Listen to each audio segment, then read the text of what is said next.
На сённяшні дзень габрэяў у Беларусі амаль не сустрэнеш. Што дзіўна, бо беларусы і габрэі разам суснавалі трошачкі болей за 600 год. У розныя часы габрэйскае насельніцтва на нашай зямлі складала плюс-мінус каля мільёна.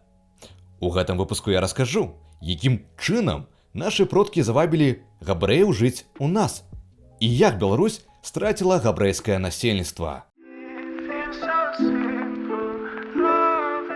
Упершыню габрэі з'явіліся на нашай зямлі за часамі полацкага князя Усіслава Чарадзея. Сам ён тут ні пры чым. Проста гэта гучыць больш паэтычна, чым проста сказаць 12 стагоддзе. Уласна, у 12 стагоддзі адбываліся масавыя перасяленні габрэяў праз іх пераслед на нямецкіх землях. Габрэі заўсёды славіліся сваімі гандлярскімі здольнасцямі. Магчыма, таму ім дазволіў атабарыцца на сваёй зямлі польскі князь Уладзіслаў Герман. А ўжо з польскай зямлі яны траплялі ў горадню і Бярэшце. Пра ўзмацненне эканомікі праз гандлярскі талент габрэяў у свой час сцяміў і наш вялікі князь Вітаўт. Ён выдаў два прывілеі. У 1388 і 1389 гадах для гарадзенскіх і берасцейскіх габрэяў. Яны забяспечвалі габрэям уласную бяспеку і права на бесперашкоднае перасоўванне у межах усёй краіны. Гэтыя прывілеі аказаліся самымі талерантнымі з усіх юрыдычных дакументаў, выданых габрэям па ўсёй Еўропе. Яны забяспечвалі значна болей правоў і свабодаў, чым гэта было магчыма ў якой-колечак іншай еўрапейскай краіне.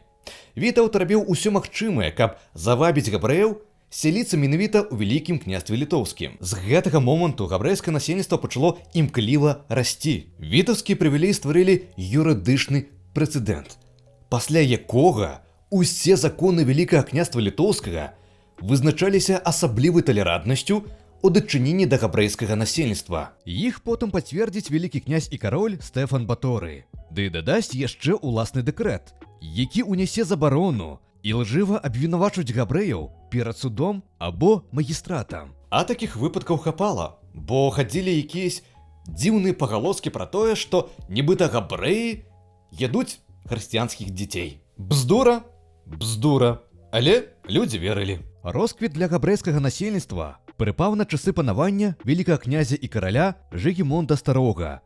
Ён уключыў прывілей Вітаўта у літоўскі статут. Гэта азначала, што цяпер за забойства габрэя пагражала смяротнае пакаранне. Галоўным цэнтрам габрэйства сталася Бярэшце.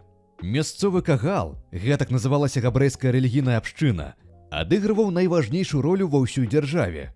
Уласна літоўскія габрэі былі прыхільнікамі артадаксальнага юдаізму. Іх нашы продкі называлі літвакамі.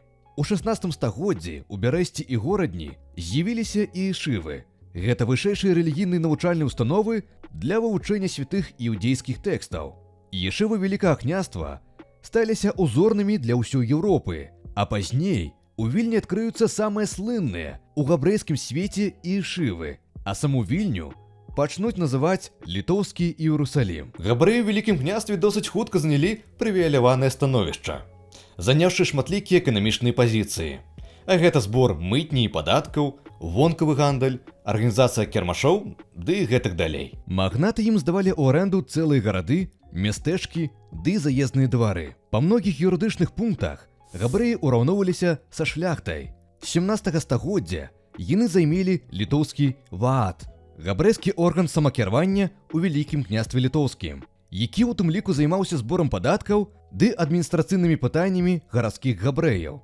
Ды нават судзіць габрэяў маглі толькі самі габрэі. Да канца 18 стагоддзя габрэйскае насельніцтва ў Рэч Паспалітай, паводле звестак пасла 4гадовага сойма шляхціча Бутрымовіча, складала 900 000. Заўважу для параўнання, што мяшчане ва ўсёй Рэч Паспалітай складалі 500 000, а шляхта 720 000. Але да канца 18 стагоддзя праз бясконцыя войны і палітычны крызіс у нашай дзяржаве габрэі страцілі свой уплыў. Пасля падзелу Рэч Паспалітай апынуліся ў габрэйскай мяжы аседласці, якую усталявала указам расійская імператрыца Кацярына II. Ды згубілі самакіраванне, якое расійскі ўрад скасаваў у 1844 годзе. Але толькі на захопленай расейцамі зямлі Вялікага княства літоўскага габрэі мелі магчымасць займацца земляробствам. У многіх вёсках габрэі жылі побач з беларусамі. Гэта паўплывала на добрасуседскія стасункі. З гэтай прычыны масавыя пагромы ў 1881 і 1883 гадах, якія прашліся, напрыклад, па ўкраіне, Бессарабіі, Беларусь зусім не закранулі. Што ў 1917 годзе на ўсебеларускім з'ездзе ў Менску прадстаўнікі розных габрэйскіх арганізацыяў з удзячнасцю прыгадвалі: калі ў Расіі чыніліся над габрэямі пагромы і страшэнныя здзекі, то ж у Беларусі ніколі падобнага не здаралася. Цесныя стасункі паміж беларусамі і габрэямі сёння мы можам пачуць дзякуючы беларускай мове. Яна як гістарычны код усё захавала. Штодзённай мовай беларускіх габрэяў быў ідыш. Гэта такая сумесь нямецка-стараіўрыцкай мовы. Праз яе ў беларускую мову прыйшлі такія словы, як файна, цукар, гандаль, разынкі, ліхтар, вага, рух, рахманы, сварка і гэтак далей. Імёны: Ян, Іван, Міхал, Якуб, Ганна, Марыя і іншыя. Ад габрэйскай самакіравальнай арганізацыі «Кагал» утварылася слова «кагалам», што азначае сумесна «разам». Да канца 19 стагоддзя большасць беларускіх гарадоў былі заселеныя не менш за 50% габрэямі. У пачатку 20 стагоддзя на нашай зямлі было вельмі шмат сінагог. Напрыклад, у Віцебску дзейнічала 77 сінагог, а ў Менску 83 сінагогі. І тое не дзіўна, бо ў Менску сфармаваўся найбуйнейшы цэнтр габрэйства ва ўсім свеце. І калі тут была аб'яўлена незалежнасць Беларускай Народнай Рэспублікі, то мясцовыя габрэі пераважна пазітыўна сустрэлі беларускае адраджэнне. Да руху далучыўся і вядомы пісьменнік Самуэль Плаўнік, інакшы Змітрок Бядуля, а Мойша Гудман і Елей Белкінд увашлі ў склад кабінета міністраў БНР. У склад Рады БНР уваходзілі прадстаўнікі розных габрэйскіх рухаў. З адыходам Рады БНР і прыходу акупацыйнага савецкага ўраду Беларусь сталася адзінай ва ўсім свеце краінай, дзе сталася магчыма, каб сярод 4 дзяржаўных моваў была мова ідыш. З 1920 па 1930 гады пачалі актыўна прасоўвацца прафесійнае культурнае жыццё і адукацыя на гэтай мове. Адкрываліся школы, аддзелы ва універсітэтах з мовы выкладання ідыш, у тым ліку у БДУ.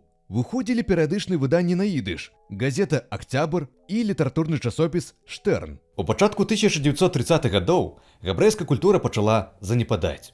Габрэйскія культурныя і выхавальніцкія установы ліквідоўваліся.